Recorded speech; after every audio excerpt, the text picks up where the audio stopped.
Lady Justice Rafferty is an extremely talented advocate, and I had the pleasure of working with her some years ago, for in fact, many years actually, and we ran many trials together, and I've seen her in action, and she's absolutely fantastic, and she has the most extraordinary career as well. She was the first chair of the Criminal Bar Association. She became Queen's Counsel, I think, 1990, and then she became a Deputy High Court Judge, and then High Court Justice in 2000 at the QBD, and she was made Dame Commander of the Order of the British Empire.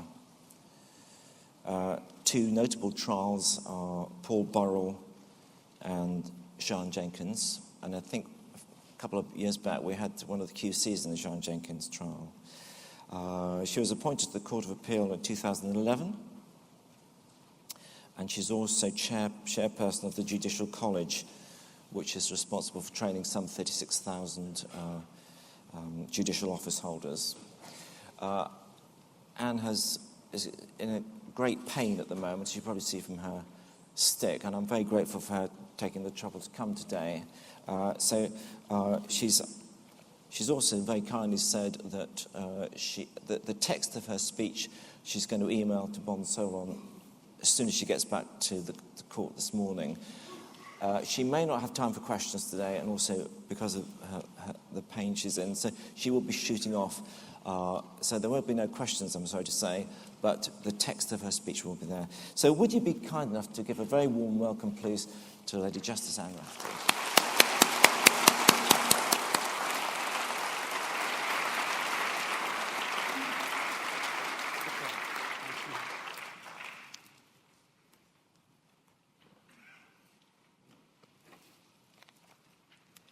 It's a particular pleasure for me to be here for three reasons.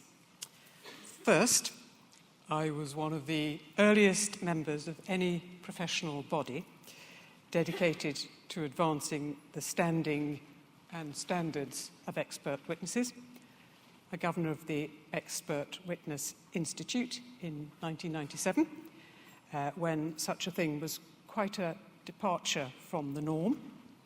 So I would like to think that my credibility with you is off to a good start, in that at least I'm not a Johnny-come-lately, and I can prove that my heart is in it.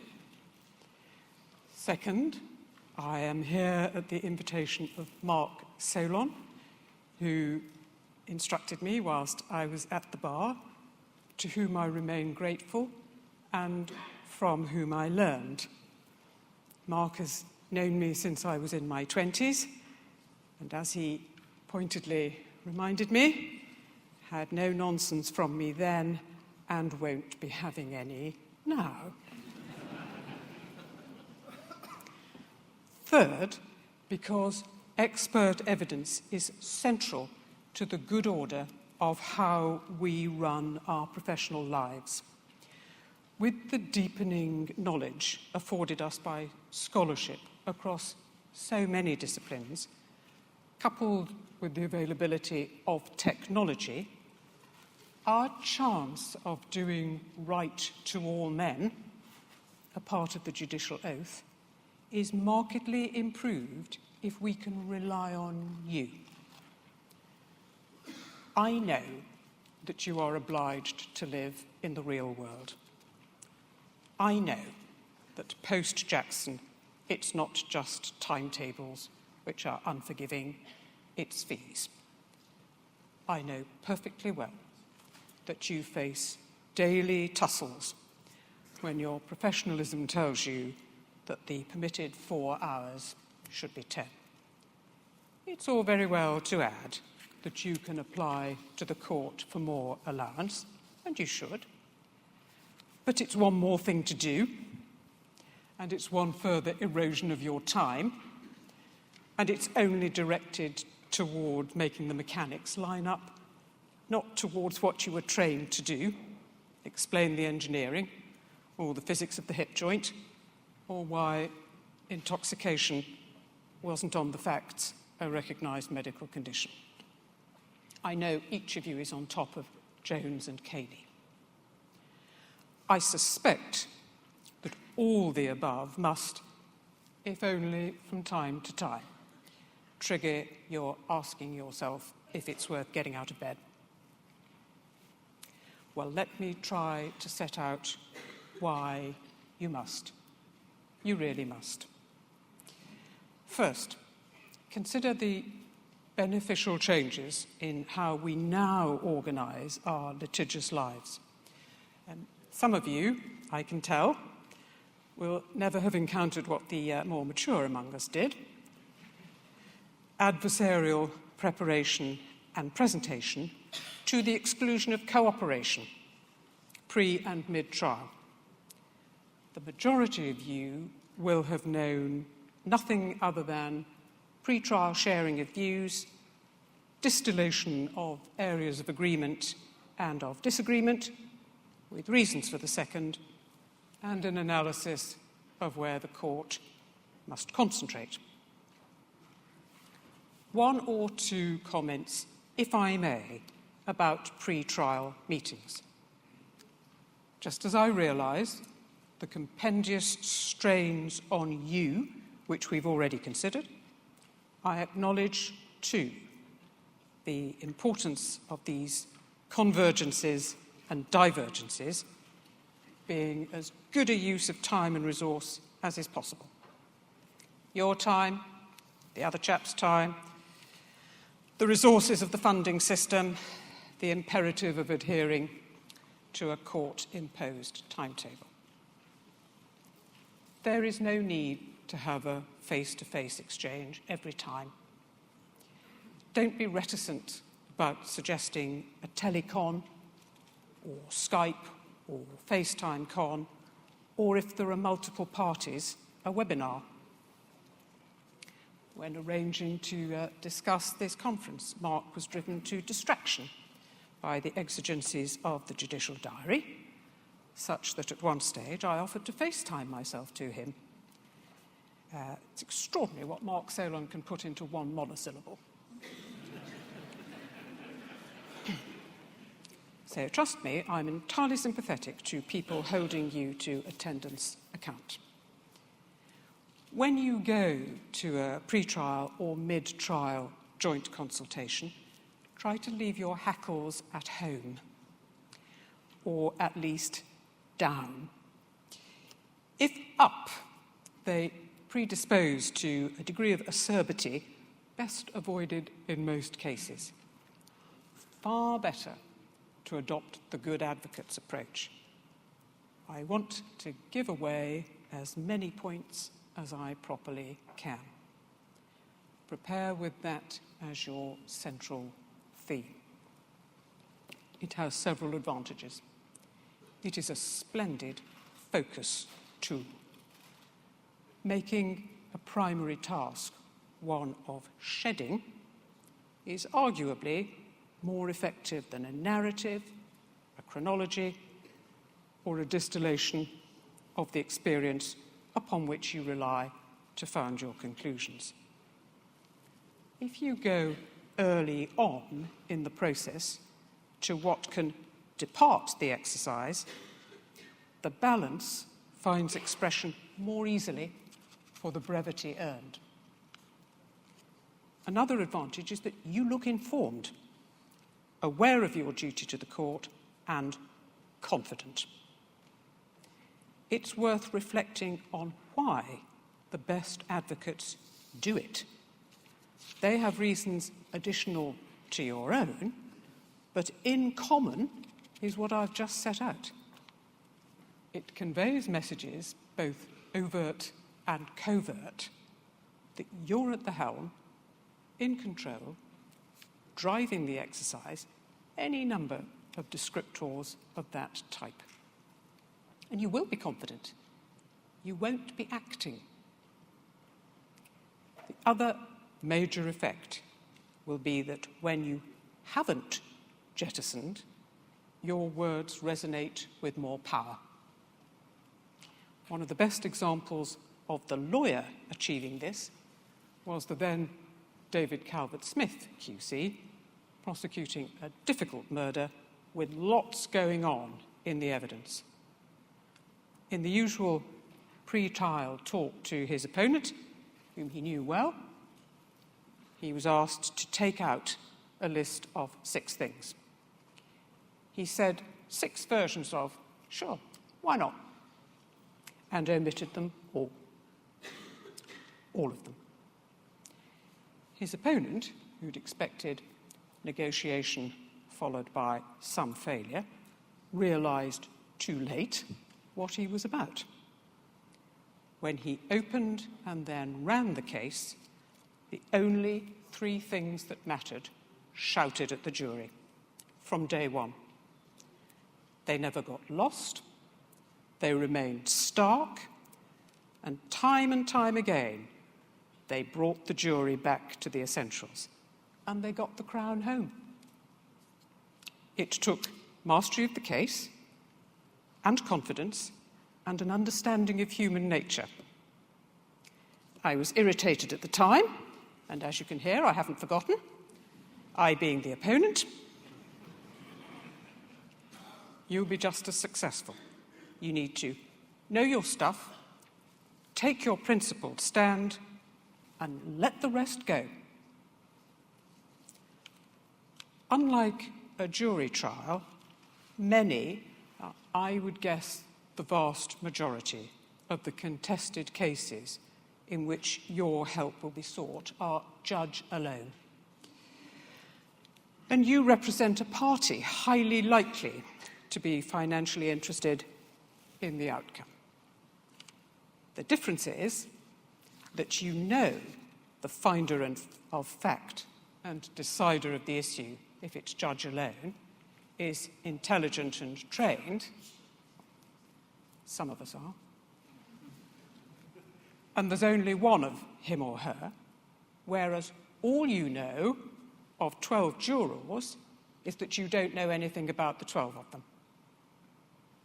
The same rule applies. Shed all you can. The judge has a lot to do, and the easier you make it, the better served she or he will feel. And on the topic of the judge sitting alone, please don't hang back from saying that the court might want to reflect upon, insert the error. You can phrase it to suit what you make of the personality listening. Some will welcome straight from the shoulder and find deference unwelcome. Some will be the reverse, and some will be on a scale between the two. But the point to remember is this: the first instance judge is vulnerable to an appeal. If you haven't put him or her right when you could have done, if the decision is later overturned, your reputation will not be burnished. The judge will much prefer that you keep him or her safe from later criticism by pulling no punches when you're there as an expert. Take care that your CV is completely accurate. Completely. On all fronts. Any deficiency will come back to bite you. The other side's solicitor will check it. Make sure the same check has been done on the experts for the other side. Your presentation is likely to affect the weight of the evidence in a way. Have you been trained in how to give evidence? Tatty notes passed over counsel's shoulder is not a good look. Insist on a consultation with counsel in good time so you can, if necessary, make him face the knotty issues. It will also give the opportunity to discuss how having you adds value. And don't let yourself be put off by cross-examination. You know your territory. Your expertise goes before you. It's why you're instructed in the first place. And you know cross-examination is coming your way. It'll go the other expert's way too when the turn comes. It's an opportunity for you to do several productive things.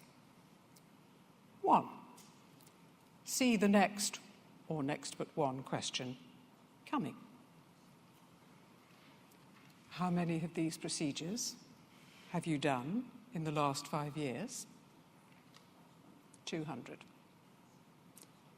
Now, we need to recall that you'll have read the other expert's CV. You ought to be ready for the subtext.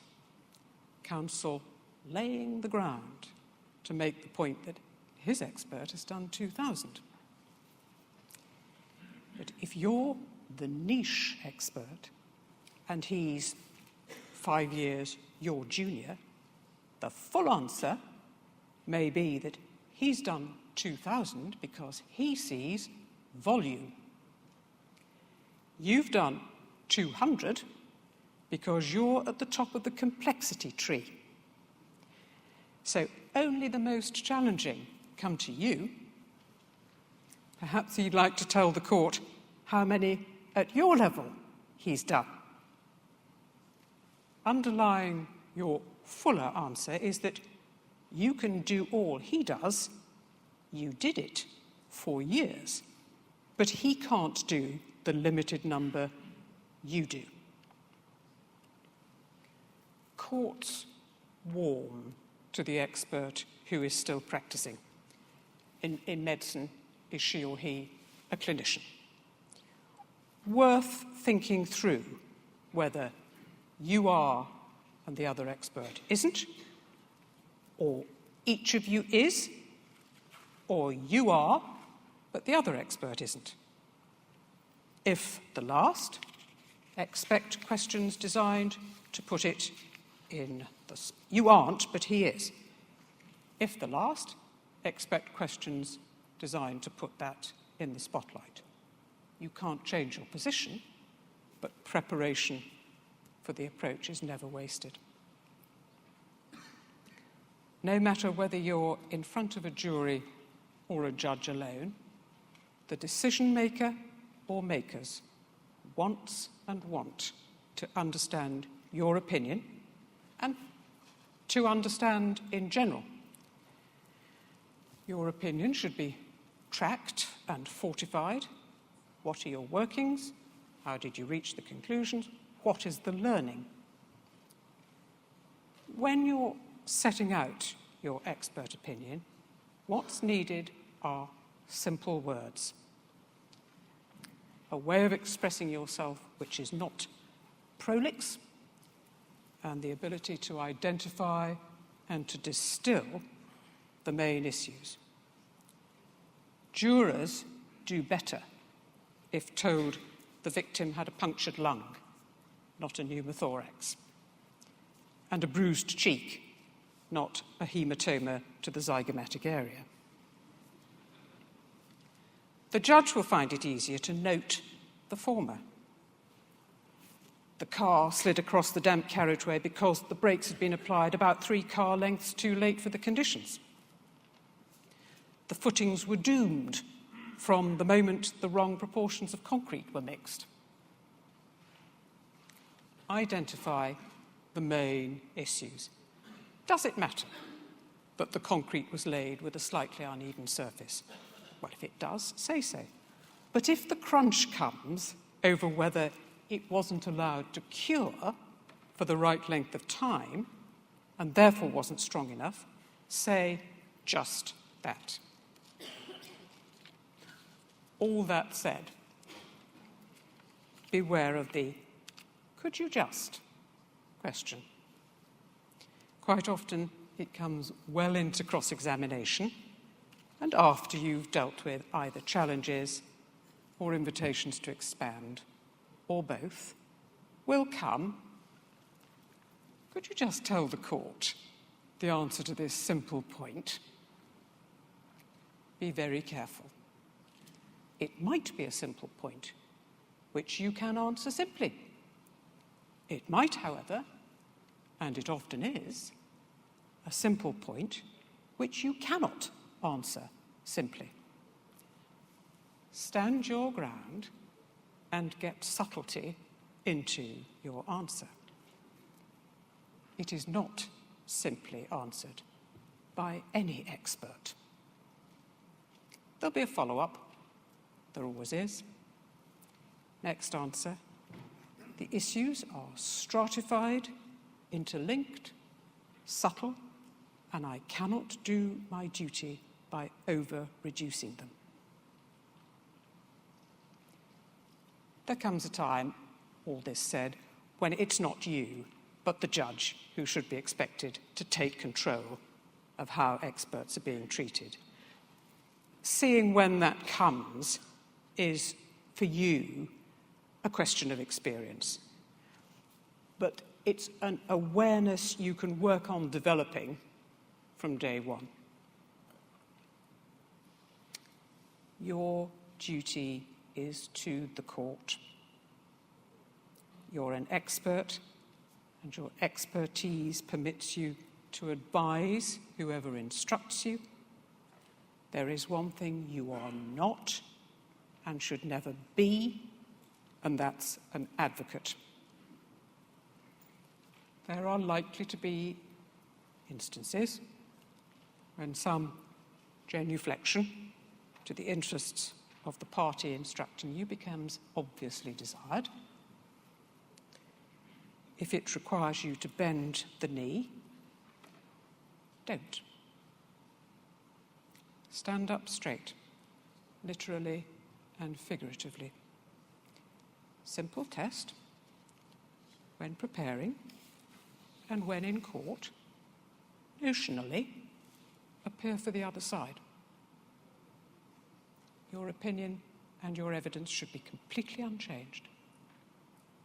I repeat, your duty is not primarily to your clients, but to the court. That's enough on nuts and bolts underpinned by principle and philosophy.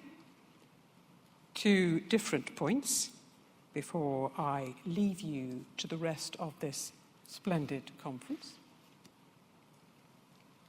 A well-deserved recognition of the status and importance and complexity of some types of expert evidence is shortly to find expression in the publication of the first in a series of judicial primers.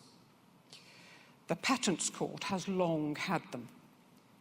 The outgone Lord Chief Justice, Lord Thomas, thought the system would profit by the creation of more of them for use by judge and counsel in areas of complex science. He secured collaboration between the Royal Society of Edinburgh, and the Senior Judiciary, and the first primer on DNA will be published on the 22nd of November. The second will be on gait analysis, that's G-A-I-T, and then on collision science, and we hope plenty more. The object is to allow the judge and counsel better to understand the basics and, if need be, then drill down to more detail. And I suggest that, without more, this excellent initiative brings us back to where I began. Given the developing scholarship across so many disciplines, we need you. Penultimately, something just for you to think about. AI, artificial intelligence, is entering into our lives. If we contemplate how you have to record and track input into your conclusions, who worked on the examination and at what level, etc., etc., will there be nervousness about how to set out the part played by AI? How is something by definition so vast to be amenable to testing, if at all. I have in mind Watson, which can, as I understand it, rattle through thousands of papers and give the experts information in minutes, which would otherwise take researchers an age. I am not for a moment suggesting that there should be anxiety. It's just that if let loose on a topic, I tend to think round the corners. It's one to chat about over a coffee break, perhaps. And finally, in any address such as this, the old rules are the best. Leave them laughing, preferably at the speaker. You've all seen it. Council tries to chip away at the power or the certainty of the opinion from the other side. You can't exclude, can you? That's not a view set in stone, is it? That conclusion must admit of a degree of uncertainty. Many similar phrases of erosive potential. The last resort, if one has made little or no progress, is the final question in cross-examination. It is most classically expressed when medics are the experts. Picture me in silk, cross-examining Professor X, a world-class paediatric pathologist, called by the Crown in the alleged murder of an infant. He was giving no quarter, having padded around, trying to take the odd brick out of his wall, then putting the alternative mechanism and getting absolutely nowhere, I resorted to the last question, to which there is always only one answer, and I knew what it was. But, Professor X, you would agree that you can't 100% exclude what I have put to you. I can't. I began to sink gracefully to my seat to hear him continue, but in this case, I get as near 100% as someone like me ever will.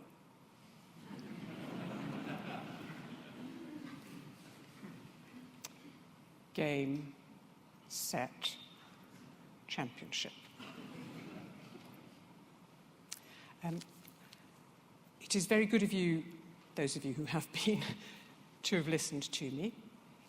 It's a real privilege for someone like me to come to an event like this and to look at these literally hundreds of faces at the top of their professional tree. What I've done in this address is try to give you a combination of pretty practical approaches born of years of advocacy in excellent training hands, plus a little bit of principled thought planted for you to discuss amongst yourselves later on. I do very much hope that the one thing you haven't felt is in any way patronised, and I very, very much hope that the one thing you have felt is lauded, appreciated, and understood. Thank you very much.